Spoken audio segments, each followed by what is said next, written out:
ክቡራና ክቡራት እንደምን ቆያችሁ፣ እንደምን አረፈዳችሁ፣ እንደምን አመሻችሁ።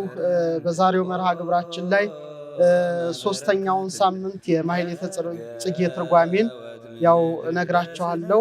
በተከታታይ ሳምንታት በተለይ በመጀመሪያው ሳምንት በሁለተኛው ሳምንት ያሉትን ትርጓሜያት በስፋት አቅርቤላችሁ ነበረ።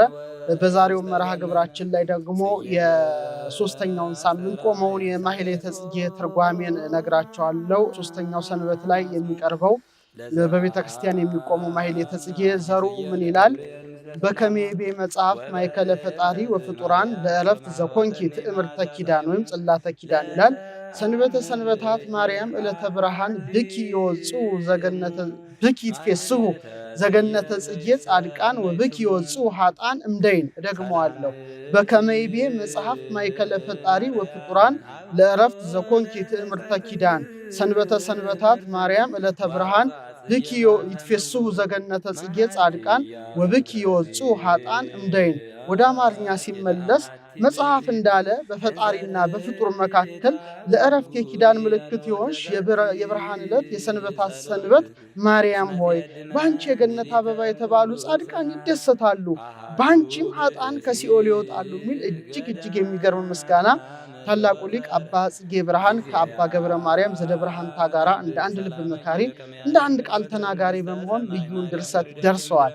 ይህም ምስጢር እንግዲህ ነው ማፍታታላችሁ። በተለይ ስትቆሙ ማሕሌቱን ምስጢሩን አጣጥማችሁ እንድትገቡ ያስፈልጋልና ሰንበተ ሰንበታት ማርያም ዕለተ ብርሃን የብርሃን ዕለት የሰንበታት ሰንበት ማርያም በማለት ይጠቁማል። እንግዲህ ሁለቱ ሰንበቶችን የምናያቸው ቀዳሚትና እሁድ ናቸው። ቀዳሚት ሁለት ነገር ተደርጎባታል፣ እሁድ ደግሞ ብዙ ነገሮች ተደርገውባታል። ሰንበተ ክርስቲያን ማለት ነው። ቀዳሚት እግዚአብሔር አምላክ አዳምን አርብ ፈጥሮ በአርአያውና በአምሳሉ ከፈጠረ በኋላ ቀዳሚት አርፎበታል። ወአመሳብዕት ዕለት አይረፈ እግዚአብሔር እምኩሉ ግብሩ ዘአኀዘ ይግበር ይላል። ሰባተኛዋን ዕለት ቀደሳት ይላል፣ ከስራውም ሁሉ አረፈ ይላል። ስለዚህ ከዕለተ እሁድ እስከ ዕለተ ዓርብ ሲፈጥር ሰንብቶ ቀዳሚት ግን አርፎባታል። ስለዚህ እቺ እንግዲህ የመጀመሪያዋ ሰንበት ናት፣ ቀዳሚት ትባላለች። ዓለምን ከፈጠረበት ጥበቡ ሰው ሆኖ ያዳነበት ጥበቡ ደግሞ ይበልጣልና በተመሳሳይ መልኩ ዓርብ በመልዕልተ መስቀል ተሰቅሎ አዳምን አድኖ ወደ ገነት አግብቶ ቀዳሚት በመቃብር አረፈባት። በጥንተ ፍጥረት አዳምን ዓርብ ፈጥሮ ቀዳሚት እንዳረፈ በተመሳሳይ ደግሞ ዓለምን ለማዳን ሰው ሆኖ ሲመጣ ደግሞ ዓርብ በመልዕልተ መስቀል ተሰቅሎ ዓለምን አድኖ አዳምን ወደ ገነት አግብቶ በቀዳሚት ደግሞ በመቃብር አርፎባታልና እነዚህን ዕረፍቶች ማነጻጸር ነው። ሌላዋ ሰንበት እሁድ ናት። እሁድ ትልልቅ ስራዎች የተሰሩባት ናት። ዓለምን ካለመኖር ወደ መኖር አምጥቶ ፈጠረባት። ጥንተ ፍጥረት ዘዓለም ትባላለች። ዓለም ካለመኖር ወደ መኖር የመጣባት ለፍጥረት መነሾ የሆኑ አራቱ ባህሪያት የተገኙባት፣ አምስተኛ ጨለማ የተፈጠረባት፣ ሰባቱ ሰማያት መላእክትን ጨምሮ ደግሞ በነግ ደግሞ ብርሃን ይሁንም አለ በማለት ብርሃን የተገኘባት ታላቅ ዕለት ናት። ይህ እንግዲህ በጥንተ ፍጥረት የመጀመሪያ ዕለት ሲያደርጋት በኋላ ደግሞ መልአከ ጽልመት ያይደለ መልአከ ብርሃን ቅዱስ ገብርኤልን ወደ ቅድስት ድንግል ማርያም ልኮ ብርሃን የተባለ አማናዊ ብርሃን ወልደ እግዚአብሔር በማኅፀነ ድንግል ያደረባት ስለሆነች እሁድ ዕለተ ብርሃን ትባላለች። መጋቢት 29 በዘመነ ዮሐንስ እሁድ 3 ሰዓት ላይ በማኅፀነ ድንግል አማናዊ ብርሃን ወልደ እግዚአብሔር ኢየሱስ ክርስቶስ አድሮባታልና እቺ ዕለት ዕለተ ብርሃን ትባላለች። ሶስተኛ ደግሞ 3 መዓልት 3 ሌሊት በከርሰ መቃብር አድሮ መቃብር ክፈቱልኝ መግነዝ ፍቱልኝ ሳይል ሞትን ድል አድርጎ ተነስቶ የትንሣኤውን ብርሃን ገልጦባታልና እቺ ዕለት ዕለተ ብርሃን ተብላለች። እንግዲህ ትልልቅ ስራዎች ተሰርቶባታል ማለት ነው። እንግዲህ የትንሣኤያችን በኩር ወልደ እግዚአብሔር ኢየሱስ ክርስቶስ ብርሃነ ትንሣኤውን የገለጠባት እሁድ ናት። ስለዚህ ሶስተኛ። አራተኛው ደግሞ በጽርሐ ጽዮን በማርቆስ እናት በማርያም ቤት ሳሉ መንፈስ ቅዱስ በእሳትና በነፋስ አምሳል ወርዶ ለ120 ቤተሰብ ጸጋውን ሰጥቶ ይልቁኑ ደግሞ አእምሯቸውን ብሩህ አድርጎላቸዋልና ዕለተ ብርሃን ትባላለች። አምስተኛ የክብር ባለቤት ብርሃን ወልደ እግዚአብሔር ይህን ዓለም ለማሳለፍ ዳግመኛ የሚመጣባት ዕለተ እሁድ ናት። ሙታን የሚነሱባት ዕለተ እሁድ ናት። ይልቁኑ ደግሞ ብርሃን ክርስቶስ መጥቶ ቅዱሳን ብርሃን ለብሰው ብርሃን ተጎናጽፈው እንዲነሱና ብሬት መንግስተ ሰማያትን የሚያወርስበት ዕለት ስለሆነ እቺ ዕለት ሰንበተ ሰንበታት ዕለተ ብርሃን ትባላለች። ትላለች። በተለይ ዓለም ከተፈጠረ ጀምሮ ብዙ እሁዶች ያልፋሉ ብዙ ዕለታት ከእሁድ እስከ ቀዳሚት እየተፈራረቁ ያልፋሉ። ልክ ግን ጌታ የሚመጣው እሁድ በመንፈቀ ሌሊት ነውና በዛው ጸንታ የምትኖር ሰናብቱ ሁሉ ሰንበታቱ ሁሉ የሚጠቃለሉባት ዕለት ስለሆነች ይህች ዕለት ዕለተ ብርሃን ሰንበተ ሰንበታት በመባል ትታወቃለች ማለት ነው። ስለዚህ ነው ታላቁ ሊቅ አባ ጽጌ ብርሃን ምን አለ? ሰንበተ ሰንበታት ማርያም ዕለተ ብርሃን ይላታል።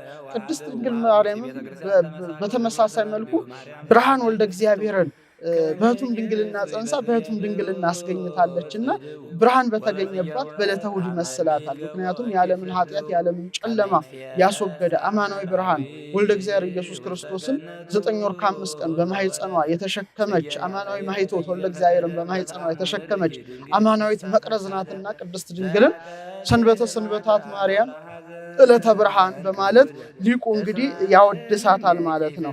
እና እቺ ሰንበት ለዘላለም ጸንታ የምትኖር ስለሆነች ነው ሰንበተ ሰንበታት የምትለው።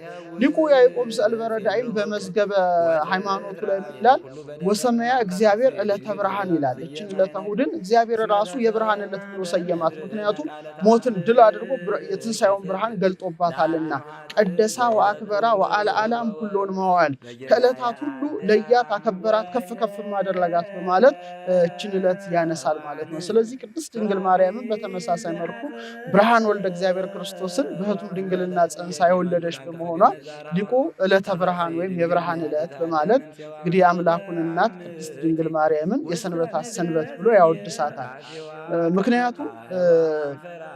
ምክንያቱም በዚህች ዕለት 10 ፍጥረት የሚሆኑ የፍጥረታት ሁሉ መነሾች የሚሆኑ 4ቱ ባህሪያት እሳት፣ ውሃ፣ ነፋስ፣ መሬት ተገኝተዋል። ከሷም ለዘኮነ ምክንያተ ግብሩ በህላው ይሁን እንዲለው አምፃ ዓለማት ፈጣሪ ዓለማት ወልደ እግዚአብሔር ኢየሱስ ክርስቶስን አስገኝታለችና እነዚህ 4ቱ ባህሪያት የፍጥረታት ሁሉ መነሾ ናቸው፣ መገኞ ናቸው። ከነፍስና ከመላእክት በቀር ሁሉም 4ቱ ባህሪያት አሏቸውና በተመሳሳይ መልኩ ቅድስት ድንግል ማርያምን ያለሱ ቃልነት ያለርሱ ሁሉና ምንም የተፈጠረ የሌለ ወልደ እግዚአብሔር ክርስቶስን በህቱም ድንግልና ጸንሳ በህቱም ድንግልና የወለደች ብርሃን ኢየሱስ ክርስቶስን በህቱም ድንግልና ጸንሳ በህቱም ድንግልና የወለደች ናትና ሰንበተ ሰንበታት ማርያም ዕለተ ብርሃን ብሎ ያነሳታል። ይልቁኑ ደግሞ የሚገርመው ብኪ ይትፌስሑ ዘገነተ ጽጌ ጻድቃን ባንቺ የገነት አበቦች የተባሉ ጻድቃን ይደሰታሉ። ወብኪ ይወጽኡ ኃጥአን እምደይን ባንቺም ኃጥአን ከሲኦል ይወጣሉ የሚለው ትርጓሜ እንደ ሰንበተ ክርስቲያን እሑድ የውዳሴ ማርያም ትርጓሜያችን ነው። እንግዲህ በትርጓሜው ላይ ምን ይላል? ሁለቱን ቀን የሚያከብሩ እንደሆነ ዓርብ በሰርክ ነፍሳት ከሲኦል ይወጣሉ፣ ስለ ሰንበት ክብር ማለት ነው። ዓርብ በሰርክ ይወጣሉ፣ ሰኞ በነግ ይወርዳሉ። አንዱን ቀን የሚያከብሩ እንደሆነ ቀዳሚት በሰርክ ይወጣሉ፣ ሰኞ በነግ ተመልሰው ይገባሉ። እንዲህ እያሉ ሲመላለሱ ይኖራሉ። የጌታ ምጽአቱ ደግሞ በዕለተ እሑድ ነውና ወበይእቲ ዕለት እሙነ ተፈጸመ ፍስሐ ለቤተ ክርስቲያን እንዲለው በዛው እንደወጡ ወደ ገነት እንደገቡ በዛው ወደ መንግስተ ሰማያት ይሸጋገራሉና ብኪ ይትፌስሑ ዘገነተ ጽጌ ጻድቃን ወብኪ ይወጽኡ ኃጥአን እምደይን በማለት ታላቁ ሊቅ አባ ጽጌ ብርሃን ይህንን ድንቅ ነገር ያነሳል። እመቤታችንም ይሄ ለሰንበት ክብር የተደረገ ነው።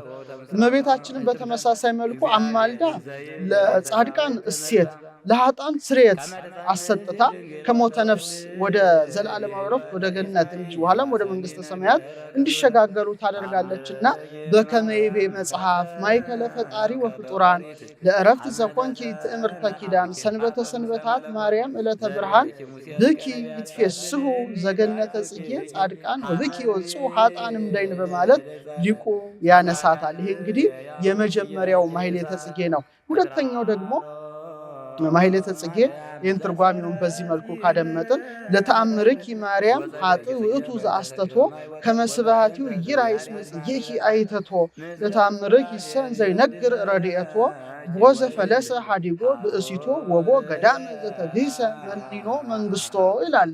ወደ አማርኛ ስንመልሰው ማርያም ተአምርሽን የናቀው ያቃለለው ሰው ኃጥእ ነው፣ ክብሩን እንዳያይ አበባሽ አርቆታልና አስወግዶታልና የተአምርሽን ረድኤቱን እየነገረ ሚስቱን ትቶ የሄደ መንግስትንም ንቆ ወደ ገዳም የመነነ አለ በማለት እንግዲህ ታላቁ ሊቅ አባ ጽጌ ብርሃን ይህንን ልዩ ምስጋና ይሄ ልዩ ምስጋና ያነሳል ማለት ነው።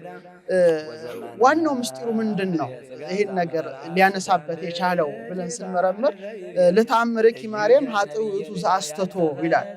ማርያም ተአምርሽን ያናቀው ያቃለለው ሰው ኃጥእ ነው ይላል። እውነት ነው።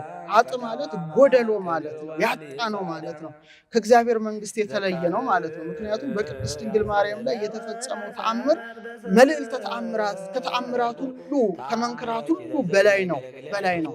ምክንያቱም በቅዱስ ገብርኤል ብስራት ከሦስቱ አካል አንዱ አካል እግዚአብሔር ወልድ በግብረ መንፈስ ቅዱስ መጽነስ ለማን ተሰጠ? ከቅድስት ድንግል ማርያም በስተቀር ለማንም አልተሰጠም። ስለዚህ ይሄ የተለየ ተአምር ነውና ይሄንን እንዴት መናቅ ማቃለል ይችላል? ለዚህ ነው ቅዱስ ጳውሎስ በመልእክቱ ላይ እኛ ከሰበክንላችሁ ወንጌል የተለየ የሰማይ መልአክ እንኳን ቢሰብክላችሁ የተለየ ይሁን በማለት ሐዋርያው ቅዱስ ጳውሎስ ያነሳል። የተለየ ይሁን ብሎ ያነሳልና ለተአምርኪ ማርያም ኃጥእ ውእቱ ዘአስተቶ ይህንን ተአምር የናቀ ያቃለለ ሰው ኃጥእ ነው ይላል። እጅግ ይገርማል ኦርቶዶክሳውያን። ሌላው በጣም የሚገርመው በእሷ የተፈጸመው ተአምር ሰማይና ምድር የማይወስኑትን አምላክ 9 ወር ከ5 ቀን በማኅፀን መሸከሟ ከተአምር ሁሉ በላይ ነው። ሊቁ ምን ይላል በማድነቅ ይህን ተአምር? ሰማይ ወምድር ዘኢያገምሮ እፎ እንጋ ማኅፀነ ድንግል ጾሮ። ሰማይና ምድር የማይችለውን የማይወስነውን አምላክ ምንኛ የእመቤታችን ማኅፀን ቻለው ምንኛ ብሎ ያደንቃል። ሰማይኒ መንበሬ ሰማይ ዙፋኔ ነው ወምድርኒ መከየደ እገሬ ምድርም የእግሬ መረገጫ ናት። አየኑ ቤተ ታንጹ ሊተለማሂደሬ ለእኔ ምን አይነት ቤት ታንጹልኛላችሁ ብሎ በኢሳይያስ 66 ቁጥር 1 ላይ ተናግሯል። እውነት ነው። ከጽርሐ አርያም በላይ ርዝመቱ ከበርባሮስ በታች ጥልቀቱ ከአድማስ እስከ ናጊብ ስፋቱ የማይባለው አምላክ ሰማይ ዙፋኔ ነው አለ። ድንግል ማርያም ዳግሚት ሰማይ ሆና 9 ወር ከ5 ቀን በማኅፀኗ ተሸክመዋለች። ይሄ በጣም የሚገርም ተአምር ነው። ምድር የእግሬ መረገጫ ናት አለ። 9 ወር ከ5 ቀን እግሩ ተረግጧታል። ዳግሚት ምድር ሆናለች። ስለዚህ ሰማይ ወምድር ዘኢያገምሮ እፎ እንጋ ማኅፀነ ድንግል ጾሮ፣ ሰማይና ምድር የማይችለውን አምላክ ምንኛ የእመቤታችን ማኅፀን ቻለው ብሎ ሊቁ ያደንቃልና ከዚህ የበለጠ ተአምር የለም። በጣም ከዚህ የበለጠ ድንቅ ተአምር የለምና ይህን ተአምርሽን የናቀው ያቃለለው ሰው ኃጥእ ነው በማለት ይናገራል። ሌላው በጣም የሚገርመኝ ቅዳሴ መላእክትን መስማቷ ነው። ድንግል ማርያም የእግዚአብሔር ሀገር የእግዚአብሔር ከተማው ተብላለች። ንጉሥ በከተማው እንዲኖር ጌታም ማኅፀኗ እንደ ከተማ አድርጎ 9 ወር ከ5 ቀን ተወልዷልና ቅዱስ ቅዱስ ቅዱስ እያሉ ሲያመሰግኑ መላእክት ሲያመሰግኑ አንገቷን ዘንበል አድርጋ የመላእክትን ምስጋና ትሰማ ነበር ይላሉ ሊቃውንት ሲያመሰጥሩት። ምክንያቱም የያዕቆብ መሰላል ናት። በዛሽ መሰላል ላይ የወርቅ ዙፋን ተነጽፎ ንጉሥ ተቀምጦባት በዛሽ የወርቅ መሰላል ላይ መላእክት ሲወጡ ሲወርዱ እንደታዩ ንጉሳቸው ወልደ እግዚአብሔርን ያመሰግኑ ነበር። ይህ ከተአምር ሁሉ በላይ ነው። መልዕልተ ተአምራት ነውና በእውነት ይህን ተአምር የናቀ ያቃለለ ሰው ኃጥእ ነው ይላል። ከመስባቱ ይራይስ መጽጌ ካይተቶ ይህን ክብር መንግስተ ሰማያትን እንዳይወርስ እንግዲህ የራቀ ነው፣ የተወገደ ነው። ክብሩንም እንዳይ የራቀው ከጸጋ እግዚአብሔር የራቀ ነው ብሎ ሊቁ ያደንቃል። ሌላው እሳትን መሸከሙ ይገርመኛል። አብዛኞቻችን አንድ ጧፍ በጣታችን መንካት አንችልም። ምክንያቱም የጧፉ እሳት ለአንድ ደቂቃ ጣታችንን ብናስቀምጥበት እንደሚያነደን እንደሚያቃጥለን ስለምናውቅ ነው። ቅድስት ድንግል ማርያም ግን ያን ሰማያዊ እሳት ነው የቻለችው። እግዚአብሔር የሚባላ እሳት ነው ይላል። ያን እሳት በማኅፀን ስትሸከም አለመቃጠሏ ቅዱስ ያሬድ ነው ድጓው ላይ ምን ይላል? በቃለ ኃይሉ ዘይፌትት በረደ ድንግል በከርሳ አግመረት ነደ እምግርማ እበዩ ሙሴ ዘሬደ እሞ ወላዲቶ ኮነቶ ገሃደ። እንዴት ይላል! ደስ የሚያሰኝ ቃል እግዚአብሔር ነው። በኃይሉ ቃል በክረምት ወቅት በረዱን የሚፈረካክሰው ሙሴ ሲና ተራራ ላይ ከግርማው የተነሳ የተንቀጠቀጠለት ነዲዱን እሳት ድንግል ማርያም በማኅፀኗ ተሸከመችው ይላል። ልክ እንደ ሙሴ በደብረ ሲና ያያት ያቺ ሐመልማል ወይም ቁጥቋጦ እሳቱ እንዳላቃጠላት እሳቱን ስትችለው አለመቃጠሏ ይተአምር ነው። እጅግ የሚገርም ተአምር ነውና እናቱን ወላጁን ሆነችው በማለት ያደንቃል። ስለዚህ ይህን ተአምር እንዴት ልንንቅ እንዴት ልናቃልል እንችላለን? ከተአምራት ሁሉ በላይ በእሷ ተፈጽሟልና በሕቱም ድንግልና ጸንሶ በህቱም ድንግልና መውለድ ደግሞ ዛቲ ሕይወት እጹታት ነበር፣ እቺ ደጃፍ ለዘላለም ተዘግታ ትኖራለች፣ የእስራኤል አምላክ ገብቶባታል ብሎ ሕዝቅኤል በምዕራፍ 44 ላይ እንደተናገረ የእስራኤል አምላክን 9 ወር ከ5 ቀን በማኅፀኗ ተሸክማ በህቱም ድንግልና መውለዷ ለዘላለም ድንግል ሆኗ መኖሯ ለማንም ሴት ያልተሰጠ የማይሰጥ ለሷ ብቻ የተሰጠ ነውና ለተአምረኪ ማርያም ኃጥኡቱ ዘአስተቶ ይህን ድንቅ ተአምር እግዚአብሔር በሷ የገለጠውን ተአምር የናቀው ያቃለለው ሰው ኃጥ ነው ጎደሎ ነው በማለት አባ ጽጌ ድንግል እና አባ ገብረ ማርያም ዘደብረ ሐንታ ቢናገራሉ። ይህ ብቻ አይደለም። በእጅጉ የሚገርመኝ ፍጹም ድንግል ሳለች ከጡቶቿ ወተት ተገኝተው አምላክን ማጥባቷ ሁሌ ይደንቀኛል። ደናግል ሴቶችን ቢመግቧቸው ድንግልና ያስገኛሉ እንጂ ወተት አያስገኙም። አስባት ግን የወለዱ ሴቶች አግብተው የወለዱ ሴቶች ግን ወተት ያስገኛሉ፣ ለልጆቻቸውም ይመግባሉ። ቅድስት ድንግል ማርያም ግን ፍጹም ድንግል ሳለች በቤተልሔም ከጡቶቿ ወተት ፈሰሱ። ይሄ በጣም የሚገርም ነው። ደግሞ የጠባው ማን ነው ሲባል ፍጥረታትን ሁሉ በዝናብ አብቅሎ በፀሐይ አብስሎ የሚመግብ ለኔና ለእናንተ ስጋውን ደግሞ ሰጥቶ የመገበ ለመላእክት ደግሞ ምስጋናን የሚመግብ መጋቢ ዓለማት ጌታን መመገቧ ከተአምር ሁሉ በላይ ነው እና ቅዱስ ኤፍሬም ምን ይላል? ፈጣሪዋ ነህና ለድንግልናት ለጡቶቿ ወተትን ሰጠህ ይላል። ለደናግል አይሰጥም፣ ለእሷ ግን ሰጥሃታል። ለምን? ፈጣሪዋ ስለሆንክ ነው አለ። ልጇ ስለሆንክ ደግሞ ከሰጣት ወተት መልሰ ጠባህ ይላል። እኔ በጣም ነው የሚገርመኝ፣ በጣም ይገርመኛል። ያዕቆብ ዘስሩግ ደግሞ ድንግል ላንተ ለሁሉ መጋቢ የተውሶ ወተትን ሰጠች ይላል። የውሰት ወተትን የዋሳት የራሷ ልጅ ነዋ። ሰማያትን በዘረጋው ቀኝ እጅ ጡቶቿን ጨበጥህ ይላል እና በጣም ይደንቃል። ስለዚህ ፈጣሪዋን የወለደች መጋቢዋን የመገበች ከቅድስት ድንግል ማርያም በቀር ማናለች? ማናለች? ኤፍሬም ሶርያዊ ምን ይላል? ድንግል ወለደቶ ለፈጣሪሃ ወለሊሁ ፈጠረ ወላዲቶ። ድንግል ፈጣሪዋን ወለደችው እርሱም እናቱን ፈጠረ ይላል። ስለዚህ ፈጣሪዋን በመውለድ መጋቢዋን በመመገብ ከሷ በቀር ይሄ ጸጋ የተሰጣት ማን ትኖራለች? ማንም የለችም እና ይህ ተአምርሽ ያስደንቃል፣ በቃ ያስደንቃል። ስለዚህ ይህን ተአምር መናቅ አይቻልም፣ ማቃለል አይቻልም። መላእክት ራሱ የሚንቀጠቀጡለት የሚርዱለት ድንቅ ተአምር ነው በሷ የተፈጸመው። እንደውም ቅዱስ ያሬድ ምን ይላል? ኪሩቤልና ሱራፌል ፊቱን ላለማየት እሳተ መለኮቱ እንዳያቃጥላቸው በክሌቱ ክነፊሆሙ ይከድኑ ገጾሙ በክሌ ክነፊሆሙ ይከድኑ እግሮሙ በክሌ ክነፊሆሙ ይሰሩ አንጻረ። ሁለት ክንፋቸውን ላይ ዘርግተው ለክንፋቸውን ለታች ዘርግተው ሁለት ክንፋቸውን ወዲያና ወዲህ አድርገው ተንቀጥቅጠው በፊቱ ይቆማሉ። እሷ ግን በቤተልሔም በህቱም ድንግልና ወልዳ ፊት ለፊት እያየችው አቀፈችው፣ ሳመችው፣ አጠባችው። ከዚህ የበለጠ ተአምር ምን አለ? ጌታዋን የወለደች ፈጣሪዋን የወለደች እሷ ናት። እንደውም ቅዱስ ቄርሎስ ምን ይላል? ከቅዱስ ቄርሎስ በቀር እንደውም ያሬድ ምን ይላል? እንዘ አመቱ እሞረሰያ አገልጋዩ ስትሆን እናቱን አደረጋት ይላል። ይገርማል። አገልጋዩ ስትሆን እናቱን አደረጋት። እኛ ሁላችን የእግዚአብሔር አገልጋዮች ነን፣ ልጆች ነን። እሱ አባታችን፣ ጌታችን፣ ሕይወታችን፣ ንጉሳችን፣ ብርሃናችን፣ ፀሐያችን ነው። እሷ እኔ እግዚአብሔር አገልጋዩ ነኝ አለችው። መልአኩ እኔ እግዚአብሔር አገልጋዩ ነኝ፣ ይኩነኒ በከመ ትቤለኒ እንደ ቃል ይደረግልኝ አለችው። ቅድስት ድንግል ማርያም ላይ የተፈጸመው ተአምር ግን ይህ ብቻ አይደለም። አገልጋዩ ብቻ ሳትሆን እናት ለመሆን ችላለች እና ተፈስሒ ኦ ማርያም እመዋመት እናትነትን ከአገልጋይነት ደርበሽ የተገኘሽ እመቤታችን ደስ ይበልሽ ይላታል ቅዱስ ኤፍሬም። እስቲ አስቡት። እንደውም ቄሮስ ሲተረጉም ምን ይላል? ልሂቀ በብሕቅ እንዘ ይትየዘዝ ለአዝማዲሁ እንተ ይእቲሙ። ለእናቱ እየታዘዘ በየጥቂቱ አደገ ብሎ ሉቃስ የጻፈውን ሲተረጉም መላእክት የሚታዘዙለት፣ ፍጥረታት ሁሉ የሚታዘዙለት እሱ ለእናቱ እየታዘዘ አደገ አለ እና እናቱን እንዴት እንዳከበራት እናቱ ቅድስት ድንግል ማርያምን እንዴት ከፍ ከፍ እንዳረጋት እስቲ ተመልከት ይላል። ፍጥረታት የሚታዘዙለት አምላክ ለእናቱ እየታዘዘ አደገ አለ። እሷም ደግሞ ታየውና እየሰገደችለት ጌታዬ ልጄ ትለው ነበረ። አምላኳ ነውና ጌታዬ ትለው ነበረ።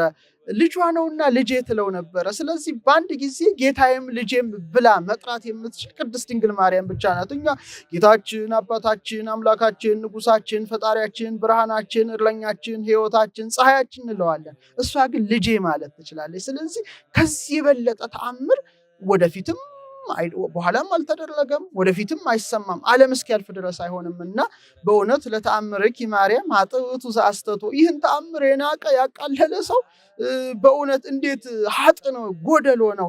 ከመስባቲው ይራይስ መጽጌካ አይተቶ ይህን ክብሩን እንዲያይ አበባሽ ክርስቶስ አርቆታልና በቃ አርቆታል፣ ከጸጋ እግዚአብሔር ተለይቷል ማለት ነው። ለተአምርኪ ይሰንዘ ይነግር ረድኤቶ የተአምርሽን ግን ረዳቱን እየተናገረ ቦዘፈለ ሳዲጎ ብእሲቶ ሚስቱን ትቶ የመነናል እንደ ገብረ ክርስቶስ ማለት ነው። ወቦ ገዳመ ዘተግሂሰ መኒኖ መንግስቱን ጥሎ ደግሞ የመነናል እንደማ እንደ አቡነ አረጋዊ አይነት ነው። እንደ አቡነ አረጋዊ አይነት ደግሞ የንጉስ ልጅ ሲሆኑ መንግስታቸውን ጥለው መንነው ከባህር ማዶ ወደ ኢትዮጵያ መጥተው ከዓይነ ሞት ተሰውረዋል። ለዚህ ነው ነገስት ያውሩ በብርሃንኪ ኩሎሙ ነገስተ ምድር ያውሩ በብርሃንኪ ታላቁ ሊቅ ቅዱስ ኤፍሬም በረቡዕ ውዳሴ ማርያም ላይ የምድር ነገስታት ሁሉ በብርሃንሽ ይሄዳሉ ይላታል። የእመቤታችን ዜናዋን ሰምተው መንነው ይሄዳሉ። ወአሕዛብኒ በጸዳልኪ ሰራዊቶቻቸውን በልጅሽ አምነው ጸንተው ይኖራሉ። ምረረ ገሃነመ እሳትን ጣዕመ መንግስተ ሰማያትን ሰምተው መንነው ይሄዱ ብዙዎች አሉና ይህንን የተአምርሽን ረዳትነቱን እየተናገረ እንደ ገብረ ክርስቶስ ያለ ከጫጉላ ቤት መንኖ ይሄዳል ሰማያዊ መንግስቱን ሽቶ፣ ግማሹ ደግሞ የነገስታት የንጉስ ልጅ ሲሆን ይህን ሁሉ ጥሎ በእውነት ይሄዳ አለ በማለት ታላቁ ሊቅ አባ ጽጌ ድንግል አባ ገብረ ማርያም ዘደብረሃንታ ያነሳሉ ማለት ነው።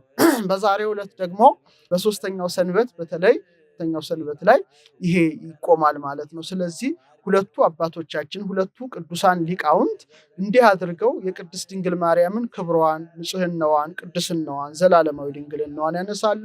ሌላው እንዘ ተሐቅፍዮና ክበበ ጌራ ወርቅ ቁጥር 1 ላይ ተርጉሜላችኋለሁ። እሱ ላይ ተመልከቱ። የመጀመሪያው ሳምንት ላይ እንዘ ተሐቅፍዮ ለሕፃንኪ ጽጌ ጻዕዳ ወቀይህ አመቤተ መቅደስ ቦይኪ በዕለተ ተአምር ወንጽ ንኢ ርግቤ ተናዝዘኒ እምላህ ወንኢ ሰናይቴ ምስለ ገብርኤል ፍሱ ወሚካኤል ከማኪ ርህሮ በንጽህናና በተአምር ዕለት ነጭም ቀይም አበባ የተባለ ልጅሽን ታቅፈሽ ወደ ቤተ መቅደስ በገባሽ ጊዜ ርግቤ ከለቅሶ ታረጋጊኝ ዘንድ ነይ ይላል። ርግበ ኖህ፣ ርግበ ዳዊት፣ ርግበ ሰሎሞን ናትና ስትመጪ ግን አለ ወንኢ ሰናይቴ ምስለ ገብርኤል ፍሱ መልካማዬ ስትመጪ ከደስተኛው ገብርኤልና ወሚካኤል ከማኪ ርህሩ እንዳንቺ ርህሩ ከሆነው ከሚካኤል ጋር ነይ ብሎ የተናገረውን ምስጋና በመጀመሪያው ሳምንት ላይ ትርጓሜውን አቅርብ ያለው ማንበብ ትችላላችሁ፣ መስማት ትችላላችሁ። ይቅርታ። ሶስተኛው ክበበ ጌራ ወርቅ ጽሩይ ምንቆ ባህሪ ዘይሃቱ ዘተጽፈ ብኪ ትእምርተ ስሙ ወተስካረ ሞቱ አክሊለ ጽጌ ማርያም ለጊዮርጊስ ቀጸላ መንግስቱ አንቲ ኩሎ ታሰግድ ይሎቱ ወለኪኒ ይሰግዱቱ። ይህም በመጀመሪያው ሳምንት ትርጓሜውን አቅርብ ያለው። ሌላው መዝሙሩ ወመኑ መሐሪ ዘከማ ከሚል እጅግ እንዳንተ አይነት መሐሪ ማን ነው የሚል በጣም በጣም በጣም ልዩ ምስጋና ሊቁ ማሕሌተ ያሬድ ይደረሰው ደግሞ በድጓው ላይ የሚገኝ በተለይ በሚቆሙት በየሰንበታቱ የሚቆመው መዝሙር ላይ የሚቆመው መዝሙር እጅግ በጣም የሚገርም ቃለ እግዚአብሔር ነው አመቱ ሙሉ።